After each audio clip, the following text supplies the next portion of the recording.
नमस्कार, आप देख रहे हैं भिलाई का सच। जैसा कि 4 जून नतीजे सबके सामने हैं और भारतीय जनता पार्टी का 400 पार का जो नारा है वो फेल होता नजर आ रहा है।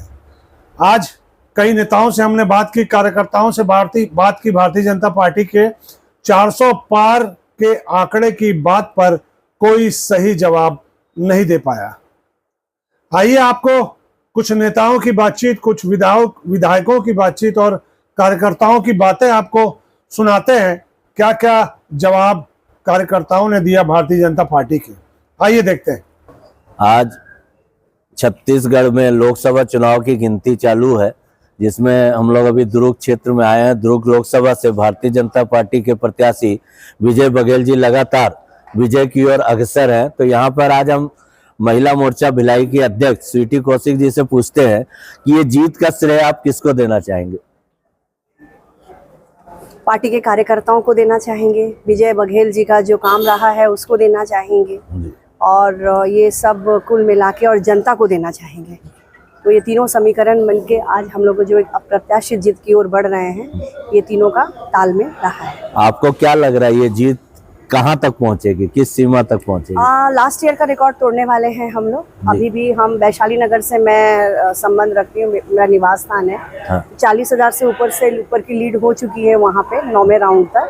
अभी और 8-9 राउंड बचे हैं, तो 1 लाख तक हम लोग वहाँ पे पार करेंगे ऐसा उम्मीद है और पिछले साल का रिकॉर्ड तोड़ने वाले हैं ऐसा पूरा उम्मीद है। भारतीय जनता पार्टी का एक नारा था कि अब की बार 400 पार, शायद हम 400 पार के नजदीक नहीं पहुंच रहे हैं, इसका क्या कारण रहा होगा? देखिए, ये जो कारण तो अभी समीक्षा होगी, समीक्षा के लिए R&D रहेगा। वो तो पार्टी के बड़े संगठन के लोग रहेंगे, बैठेंगे, समीक्षा करेंगे उसकी। और यही बताना चाहूँगी कि 400 पार वो एक नारा था और उसके लिए जो कार्यकर्ता हैं उन्होंने बहुत अच्छे से उस चीज़ को काम भी किया है। आगे समीक्षा का विषय है। तो छत्तीसगढ़ में क्या लग रहा है आपको, पूरी 11 सीट आएगी? पूरी 11 सीट है। अभी सरोज दीदी की सीट है, 6,000 से वो ट्रोल पे हैं, लेकिन अभी तक तो काफी राउंड बचे हुए हैं और उम्मीद है कि वो सीट भी हमारी निकलेगी 11 की 11। चलिए, आपको महिला टीम को बधाई हो कि आपका दुर्ग लोकसभा आप जीत रहे हैं। जी, धन्यवाद। धन्यवाद। जय श्री राम। साथ वरिष्ठ पत्रकार भिलाई के संतोष दुबे जी, संतोष यादव जी हैं। इनसे पूछते हैं, समीक्षा लेते हैं कि भारतीय जनता पार्टी इस बार 400 पार का नारा लगाई थी, लेकिन ऐसा लग रहा है कि वो 400 पार का नारा पार ना करते हुए बहुत उससे दूरी पर है। इसमें क्या आप समीक्षा करते हैं, ऐसा क्यों हुआ? दरअसल 400 पार का जो नारा भारतीय जनता पार्टी ने दिया था, ये माइनस हो गया भारतीय जनता पार्टी के लिए। क्योंकि जब मोदी जी ने जब ये कहा कि अब की बार 400 पार, तो विपक्ष जो था लोगों को ये बताने में सफल हो गया कि 400 पार करके संविधान बदल देंगे या आरक्षण खत्म कर देंगे। तो इस जो मुद्दे पर एक बड़ा जो दलित वर्ग है, पिछड़ा वर्ग है, मुस्लिम वर्ग है, ये एकजुट हो गया और इसका नुकसान चुनाव में भारतीय जनता पार्टी को साफ तौर पे देखने को मिल रहा है। यूपी जो बीजेपी का एक गढ़ था, जहां पूरी की पूरी सीटें बीजेपी जीतती थी, हर बार 1-2 सीटें ही विपक्ष को मिल पाती थी, वो भी उनके परिवार की सीटें मिलती थी। लेकिन इस बार यूपी में बहुत बड़ा झटका भारतीय जनता पार्टी को लगा है। इसके पीछे आप क्या समझते हैं? निश्चित तौर पे इसको आप भारतीय जनता पार्टी के लिए बहुत बड़ा झटका मान सकते हैं। जिस उत्तर प्रदेश से दिल्ली के लिए सत्ता का दरवाज़ा खुलता है, उसी उत्तर प्रदेश में अगर भारतीय जनता पार्टी का परफॉर्मेंस इतना ख़राब है, तो इसके पीछे मैंने जो आपको ये जो कारण बताया, अभी चुनाव के दौरान मैं पूर्वांचल के 4-5 लोकसभा सीटों पर गया था और मैं कई गाँव में जब घूम रहा था, तो यही बात सामने आ रही थी कि संविधान बदलने के लिए भारतीय जनता पार्टी चुनाव लड़ रही है, आरक्षण खत्म करने के लिए चुनाव लड़ रही है। तो इस मुद्दे को समाजवादी पार्टी ने जिस तरह के हवा दी, कांग्रेस ने हवा दी, ये उसको भारतीय जनता पार्टी उसको वो नहीं कर पाई, बचाव नहीं कर पाई और भाजपा और कांग्रेस ने इसमें खेल कर दिया। ये भारतीय जनता पार्टी छत्तीसगढ़ में 11 की 11 सीट जीतने का दावा कर रही है और अभी वो अग्रसर भी है उस तरफ। लेकिन जो पूर्व में इनके जीत के अंतर थे प्रत्याशियों के, लेकिन वो अंतर लगता है इस बार कम होगा। उसका कारण क्या है? देखिए, अभी पूरी तरह से अंतर के बारे में इसलिए कहा नहीं जा सकता जब तक पूरी तरह से आंकड़ा ना आ जाए, पूरी तरह से रिजल्ट हाथ में ना आ जाए। लेकिन एक बात तो मानना पड़ेगा कि छत्तीसगढ़ की जनता राष्ट्रवादी जनता है। मैं शुरू से कहता हूँ, जिस दिन अटल बिहारी वाजपेयी ने ये कहा था छत्तीसगढ़ में 98 में कि आप मुझे 11 की 11 लोकसभा सीट दीजिए, मैं आपको छत्तीसगढ़ दूंगा, और उसके बाद से आप चुनाव देखिएगा, हमेशा जो भारतीय जनता पार्टी या 9 से 10 इस टाइप का सीट जीतती आई है। तो इस चुनाव में भी साफ तौर पे था कि यहाँ के जो लोग हैं, जो राम जी को मानते हैं कि छत्तीसगढ़ में ननिहाल है, तो उन्होंने भारतीय जनता पार्टी को एक बड़ा तोहफा दे रहे हैं। इस बार 10 सीटें जीत के दे रहे हैं। जैसा अभी तक जो स्थिति आ रही है कि 10 सीटें भारतीय जनता पार्टी जीतने की स्थिति में है, 1 सीट कांग्रेस जीत रही है। इस चुनाव में ऐसा नहीं लगता कि कांग्रेस फिर से सशक्त होकर उभरेगी पूरे देश में? देखिए, मैं इस बात को इसलिए नहीं मानता कि जो इनका गठबंधन है उसमें कांग्रेस की भले सीटें ज़्यादा है। भारत के जो राजनीति है उसमें ना, आप देखिएगा कभी भी गठबंधन की जो राजनीति है, सरकारें बनती है, वो कभी सफल होती नहीं है। ये चुनाव नुकसान देश को होता है, क्योंकि खींचतान बढ़ेगी, ब्लैकमेलिंग बढ़ती है अपने अपने सीटों राज्यों के हिसाब से, तो नुकसान होता है। कोई भी दल आए, लेकिन उसको पूर्ण बहुमत आना चाहिए, चाहे भारतीय जनता पार्टी को आए पूर्ण बहुमत या कांग्रेस को आए। इस तरह से खिचड़ी पकना देश के हित में नहीं। तो गठबंधन तो भारतीय जनता पार्टी में भी है, 21 पार्टियों का गठबंधन। जी बिल्कुल बिल्कुल, लेकिन पिछली बार आप देखिए, पिछले 2 चुनाव में भारतीय जनता पार्टी की जो सीटें थी उस पर आकलन के थे, तो उसका नतीजा ये हुआ कि जो दूसरे दल हैं वो ब्लैकमेल नहीं कर पाते। अगर भारतीय जनता पार्टी की इस बार सीट कम रहती है, अन्य दलों की सीट, तो आप देखना स्थिर सरकार देने में भाजपा भी मुश्किल होगी भाजपा को। बहुत बहुत धन्यवाद संतोष जी। ये आज के रुझान के बारे में क्या कहेंगे? 400 पार का जो आपका आंकड़ा था वो पार नहीं हो पाया। दुर्ग लोकसभा के प्रत्याशी आदरणीय श्री विजय बघेल जी जी भारी बहुमतों से जीत रही है, कमल छाप जीत रही है। भारतीय जनता पार्टी के कार्यकर्ता ने मेहनत किया है, परिश्रम किया है, और नरेंद्र मोदी के जो गारंटी है उसको मान करके सभी मतदाताओं ने अपना मत दिया है। निश्चित तौर पर दुर्ग लोकसभा क्षेत्र का बीजेपी की झोली में जा रही है, और नरेंद्र मोदी जी के हाथों को मजबूत बनाएंगे, सहयोगी बनेंगे माननीय विजय बघेल जी।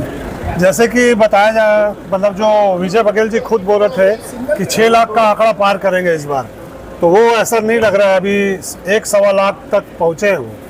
नहीं, अभी तो बहुत अच्छा रिजल्ट आने वाला है, आप देखते जाइए। और मतगणना अभी प्रारंभ है, और जो बातें हैं वो सच्चाई में बदल जाएगा। क्या लगता है आपको, 400 पार होगा?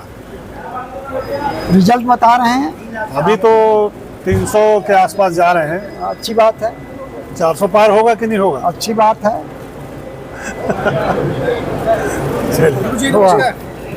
भरोसा करते हुए हम 11 के 10 सीट में बहुत आगे हैं। 11 सीट भी हम जीतेंगे। 11 सीट भारतीय जनता पार्टी जीतने वाली है, उसके लिए आभार व्यक्त करता हूँ। और विशेष रूप से मैं दुर्ग लोकसभा क्षेत्र के समस्त मतदाताओं का भी आभार व्यक्त करता हूँ, जिन्होंने एक इतिहास, पिछले बार हम लगभग 4 लाख वोट से चुनाव जीते थे, इस बार भी पुराने रिकॉर्ड को ही पुनरावृत्ति करने वाले हैं। और मैं दुर्ग शहर के जनता का विशेष रूप से आभार व्यक्त करता हूँ कि जो विधानसभा में उन्होंने जो हमको आशीर्वाद दिया, उससे ही बढ़ चढ़ कर इस लोकसभा में उन्होंने अपना आशीर्वाद दिया है। उसके सभी जनता जनार्दन को धन्यवाद देता हूँ, सबको बधाई देता हूँ। 400 की पार बोले थे आप लोग, कम आ रहा है, इस पर क्या कहना है? 400 पार बोले थे, धीरे धीरे लक्ष्य 300 से ऊपर आएगा, जरूर आएगा। 11 सीट जो छत्तीसगढ़ में बोले थे वो भी एक जा रही है आपके हाथों से। 11 के 11 हम जीतेंगे। वो जहाँ जा रही आप बोल रहे हो, मुश्किल से 5000 का अंतर है। 4 जिले हैं, 400 एकड़ का फैलाव वाला लोकसभा क्षेत्र है। अभी से कुछ भी कहना जल्दबाजी होगी। आपको ऐसा नहीं लगता कि मुस्लिम और अम्बेडकर बौद्धिस्ट वोट आपको नहीं मिले? मुस्लिम तो हमको कभी वोट देते ही नहीं है, तो ऐसे कोई किसी वोट दिए नहीं दिए, ये प्रजातंत्र में ऐसी बात नहीं होती। जनता, माननीय मोदी जी किसी जात, धर्म और पंथ को देखे उन्होंने काम नहीं किया। पूरे देश के 16 करोड़ लोगों के लिए उन्होंने मकान बनाया, लगभग इसी के आसपास शौचालय बनाए। संविधान बदलने का जो बात था, हो सकता है उससे आपको जनता ने थोड़ा सा जो विरोधी दल के लोगों ने जो एक दुष्प्रचार जो पहल कैंपेन किया जी जी जी, अंदर अंदर उसमें वे सफल हुए। सफल हुए। चलिए ठीक। जो 400 पार का जो आंकड़ा आप लोग बोल रहे थे, उसके थोड़ा पीछे चले गए आप लोग, क्या कहेंगे इस बारे में? क्या है, स्पष्ट रूप से भारतीय जनता पार्टी का बहुमत आएगा और भारतीय जनता पार्टी केंद्र में हमारे सम्माननीय नरेंद्र मोदी जी प्रधानमंत्री बनेंगे, ये तय है। नहीं, लेकिन जिस चीज पे आप लोग जोर दे रहे थे, मैं बता रहा हूँ ना, स्पष्ट बहुमत आएगा और भारतीय जनता पार्टी की सरकार बनेगी। छत्तीसगढ़ में 11 की 11 सीट आप बोल रहे थे, एक सीट छत्तीसगढ़ में 11 सीट जीतेंगे। एक सीट जो है आगे पीछे हो रहा है और अंतिम क्षण में वो सीट भी हम लोग जीतेंगे। दुर्ग जिले में भी आप लोगों ने 6 लाख का वो दिया था टारगेट, दुर्ग जिले देख लो, अभी काउंटिंग चल रहा है, फिर भी नहीं दिख रहा है कि उसका 1.25 लाख से ज्यादा जाएगा ऐसा? नहीं जाएगा, ज्यादा जाएगा। आप देखते रहिए, आखिरी में पिछले रिकॉर्ड तोड़ेंगे। जो संविधान बदलने की जो बात भारतीय जनता पार्टी बार बार कर रही थी, कहीं ऐसा तो नहीं लग रहा उसके नहीं, कारण ऐसा कुछ कहीं नहीं चल रहा था? नहीं, ऐसा कुछ नहीं चला है। संविधान बदलने, आरक्षण बदलने, ऐसा कोई बातें नहीं चला है। पिछड़ा वर्ग और ये कांग्रेसियों का अफवाह है। पिछड़ा वर्ग और मुस्लिम वोट आपको नहीं मिले ऐसा लगता है? नहीं, ऐसा नहीं, पिछड़ा वर्ग का वोट मिला है हमको। 400 का पार का जो नारा है, उसमें कैसे पिछड़ गए आप लोग? अभी लगातार काउंटिंग हो रहा है और जो उम्मीद हम लोग को थी वो हमारे छत्तीसगढ़ में 11 में 11 भी 10-1 का चल रहा है और पूरे देश में एनडीए की सरकार बनेगी, पूर्ण बहुमत की सरकार बनेगी और उसके ऊपर हम लगातार अग्रसर हैं और वो आपको लास्ट रिजल्ट आते तक हमारी आंकड़ा और बढ़ेगा। आपके क्षेत्र दुर्ग ग्रामीण से क्या प्लस रहेगा? कितने वोटों से आप जिता रहे हैं? दुर्ग ग्रामीण में कम से कम 45 से 50 हज़ार के आसपास हम लोग प्लस रहेंगे और अभी फाइनल काउंटिंग आने तक रिजल्ट आ जाएगा। विजय बघेल जी की जीत का मतलब 2 लाख 3 लाख क्या टारगेट रहेगा? क्या लगता है आपको? हम लोग जीतेंगे, रिकॉर्ड बन, पिछले समय भी रिकॉर्ड बनाए थे, पिछले बार 385 का प्लस था, इस समय भी रिकॉर्ड बनाएंगे हम लोग।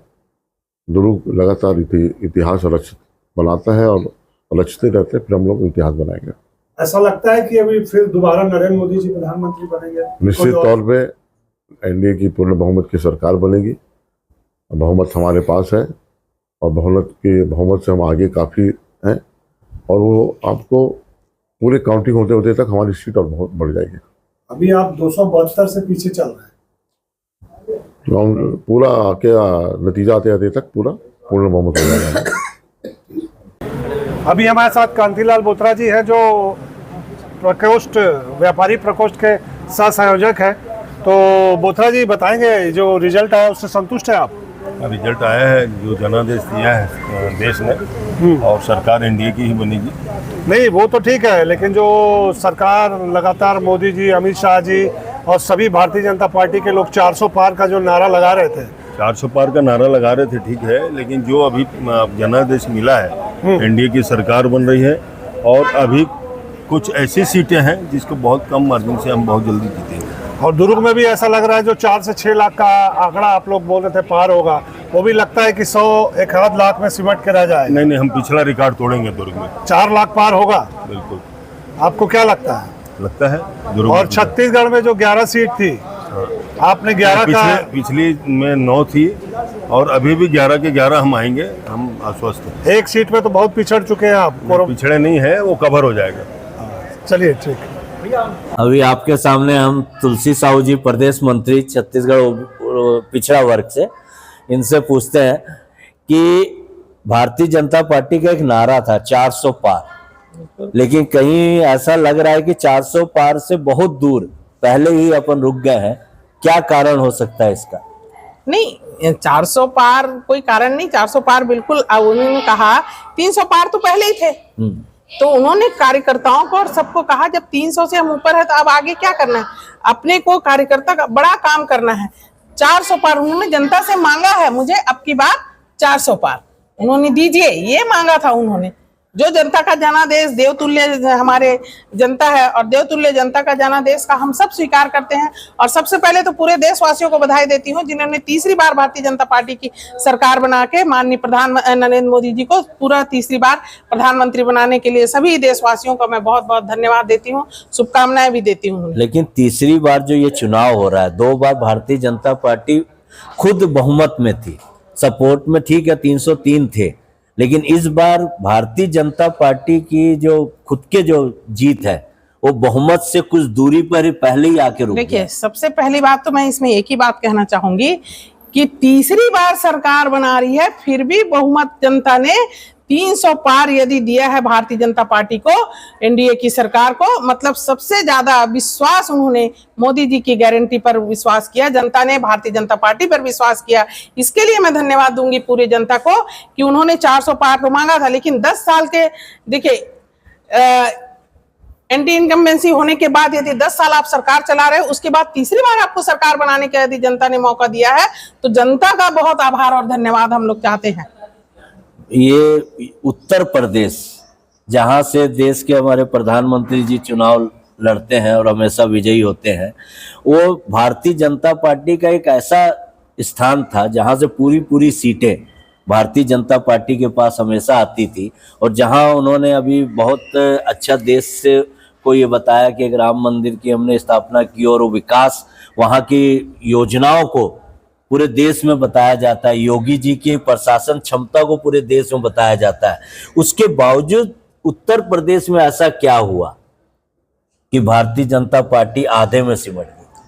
अभी आधे में सिमट गई अभी कहना गलत होगा, क्योंकि अभी आने वाले समय में देखिए धीरे धीरे उनकी संख्याएं बढ़ रही है।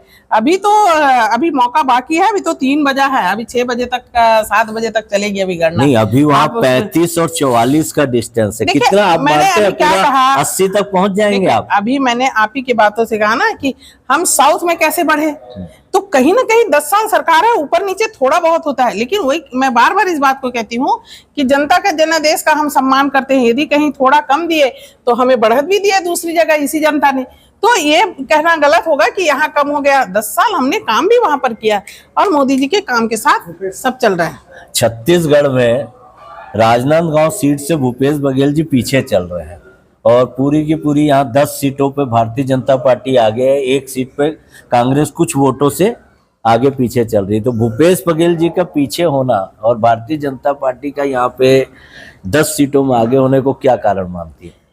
देखिए, यहाँ पूरे छत्तीसगढ़ की जनता कांग्रेस की और भूपेश बघेल का जिस तरह से अभी काम चल रहा है, भूपेश बघेल के कामों से कोई खुश यहाँ पहले भी रहा है, ना उनके पूरे कार्यकर्ता गोल हैं। आप लगातार देखे हैं जिस तरह से उन्होंने घमंड में सरकार चलाई और कार्यकर्ताओं का जिस तरह से जो हश्र उन्होंने किया कांग्रेस में, इसलिए भूपेश बघेल का जाना तो बिल्कुल तय ही है। अभी उन्होंने रिकॉर्ड बनाया ना, 2 बार उन्होंने, देखिए आप पहले भी दुर्ग हार चुके हैं, आप वहां हार चुके हैं रायपुर, अभी तीसरी बार राजनांदगांव हार रहा है, तो कुल मिला के उन्होंने हैट्रिक मारी है हारने की लोकसभा में। आप इसी चुनाव समय आप भारतीय जनता पार्टी में आपने प्रवेश लिया, तो क्या आपको लगता है कि आपका निर्णय अब एकदम सही था? हमारा निर्णय पहले ही सही था, तभी हम आए हैं यहाँ। धन्यवाद। हमारे सामने दिनेश लोहिया जी भारतीय जनता पार्टी के कार्यकर्ता हैं, इनसे पूछना चाहेंगे कि दुर्ग लोकसभा की सीट आप कितने मतों से जीतने की सोच रहे हैं? हम लोग जैसे पिछले बार 385 थे और हमारे पास देखिए उस समय विधायक भी नहीं थे, लेकिन इस बार हमारी सरकार भी है और हमारे विधायक भी हैं और बहुत अच्छे बहुमत से हम लोग विधानसभा जीते हैं और अपनी सरकार है। उससे अनुमान से हमारे को ऐसा लगता है कि हम 5+ में जाएंगे दुर्ग लोकसभा से, जो विजय भैया को 5 लाख अधिक मतों से विजयी बनाएगी। छत्तीसगढ़ में जो भारतीय जनता पार्टी सोच रही थी पूरी 11 की 11 सीट हम जीतेंगे, तो कहीं ऐसा नहीं लगता कि 1-2 सीट में आगे पीछे हो जाएंगे आप? नहीं, ऐसा नहीं लगता है। 1 सीट पे भी हम लोग थोड़ा पीछे हैं, लेकिन वो भी ऐसा लगता है रिजल्ट आते आते जो है ना, वो भी 5-6 हज़ार की लीड से ज़्यादा नहीं बढ़ रही है कभी भी। वो सीट जो है वो भी हम उसको भी क्रॉस करके जो है ना 11 जो है मोदी जी के सामने हम लोग सीट पूरी की पूरी सीट उनको देने हैं। इस बार आपकी पार्टी ने अब की बार 400 पार का नारा लगाया था, कहीं लग नहीं रहा कि आप उस लक्ष्य से बहुत दूर हैं? अभी लक्ष्य से दूर है, लेकिन आप ऐसे अनुमान लगाएंगे तो कुछ ऐसे मतलब वोट प्रतिशत में हम बहुत आगे हैं। वोट प्रतिशत में हम बहुत आगे हैं अब चाहे सीटें कुछ कम हो सकती है, लेकिन वोट प्रतिशत में बहुत आगे हैं। यूपी में क्या ऐसा रहा कि जब वहाँ राम मंदिर बनने के बाद भी हम वहाँ बहुत पीछे जा रहे हैं? अब यूपी में ऐसा, अब देखिए क्या है, वोट प्रतिशत के हिसाब से तो हम आगे हैं। अब सीटें कुछ कम हो रही हैं, अब उसमें अब जैसे कि आप पहले बसपा और ये क्या नाम है सपा दोनों एक साथ लड़ रही थी, इस बार दोनों अलग अलग लड़ रही हैं। तो क्या आज की जो पब्लिक जो है ना, मतलब जो अपने वोट को खराब नहीं करना चाहती है, तो वो दो ही पार्टी को वोट देती है, एक जीतने वाली और दूसरे एक जीतने, मतलब दोनों आपस कॉम्पिटिटर रहती है, उन्हीं को वोट देती है। तो अपना वोट कोई खराब नहीं करना चाहता है, इसलिए जो है ऐसा लग रहा है कि जो सेकंड जो है अल्पसंख्यक के जो वोट हैं वो अधिकतर सपा को जा रहे हैं, इसलिए जो है वहाँ पर अपनी थोड़ा सा पीछे होते हुए नजर आ रहे हैं। चलिए, आपको दुर्ग जिले की जीत की बधाई, अग्रिम बधाई, धन्यवाद। अभी आपने छत्तीसगढ़ के विधायक और दुर्ग जिले के कार्यकर्ताओं की बातें सुनी। उन्होंने क्या कहा? 400 पार का जो नारा था उसकी बात पर कोई भी कार्यकर्ता और विधायक जवाब नहीं दे पा रहा है। कुल मिलाकर जो फैसले और जो निर्णय आए हैं वो भारतीय जनता पार्टी के लिए दुखी करने वाले निर्णय हैं, जिससे भारतीय जनता पार्टी के कार्यकर्ताओं का मनोबल गिरा है और कांग्रेस के लोग जो उदास बैठे थे उनके चेहरे खिल चुके हैं। अब देखना है आने वाले चंद घंटों में और क्या निर्णय होता है। फिलहाल राहुल गांधी की जो छवि है उभर के आई है और एनडीए की छवि गिरती नजर आ रही है। वहीं राहुल गांधी ने बैठक लेने का निर्णय लिया है और जल्दी एक प्रेस कॉन्फ्रेंस भी लेंगे और वो बताएंगे कि वो सरकार बना रहे हैं या नहीं बना। हमारा चैनल आप देखते हैं, पसंद करते हैं तो लाइक, शेयर, सब्सक्राइब करना न भूलें। नमस्कार।